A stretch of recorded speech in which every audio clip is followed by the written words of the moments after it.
Comparing the Su-57 and F-35, in the original Top Gun, released in 1986, Tom Cruise's Maverick took on the fictional MiG-28s, which were dressed up as Northrop F-5s. Now with the long-awaited Top Gun, Maverick finally about to land in movie theaters at the end of May, it looks like Maverick will be going up against Russia's Sukhoi Su-57. The fifth-generation, all-weather, multi-role, stealth combat aircraft would be a worthy adversary for the American Top Gun, especially now that Russia has become the villain of the world, and thanks to sanctions, its populace won't likely be buying movie tickets for the film anytime soon. By contrast, the Chinese box office has become crucial for Hollywood, so Tom Cruise couldn't be flying against the J-20 now, could he?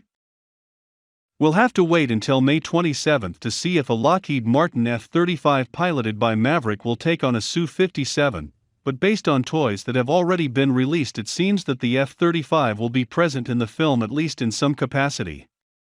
While not technically designated a felon, there will be a toy version of the Su-57, described as enemy strike jet, further suggesting it will have its close-up in the forthcoming film. In the world of movie magic, especially one starring aging action star Tom Cruise, we can only expect that the US fighters will hold more than their own against the Russian enemy strike jet. But what about the real world? Would the US still have an edge over the Su-57? The United States certainly has more aircraft, and the F-35 Joint Strike Fighter has also amassed more flight hours. However, the Su-57 is a slightly newer platform, and even in the Soviet era, Moscow proved more than capable of developing aircraft that matched their Western counterparts. The Su-57 is certainly a larger aircraft than the F-35.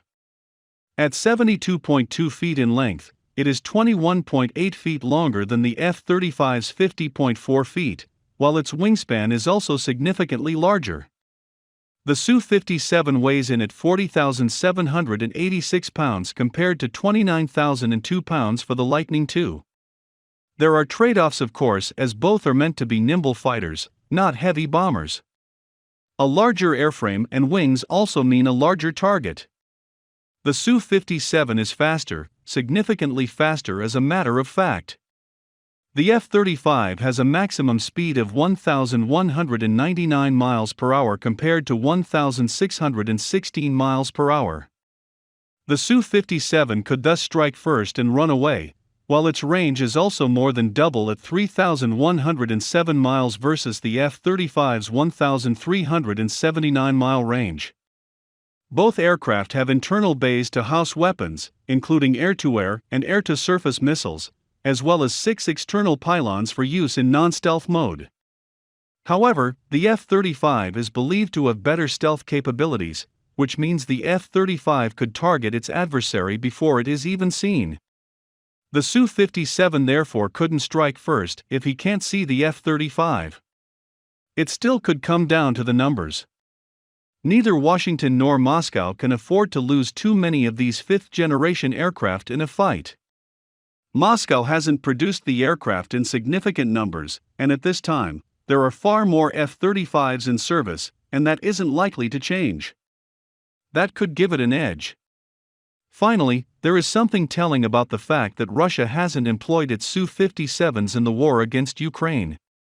It has been reported that Russia's pilots lack flight time, including in simulators. It is true that the United States military is facing a serious pilot shortfall, but the problem is even worse in Russia. Moreover, the best aircraft isn't really the best if the pilot at the controls lacks experience, and Russia has a shortfall in pilots, and what pilots it does have, often lack adequate training. Meanwhile, even with the shortfall in pilots, and perhaps even because of it, the U.S. military's flyboys and flygirls of the 2020s log a lot of hours. Even those that aren't yet a Top Gun should still be considered deadly good at what they do, and that's flying the capable F-35.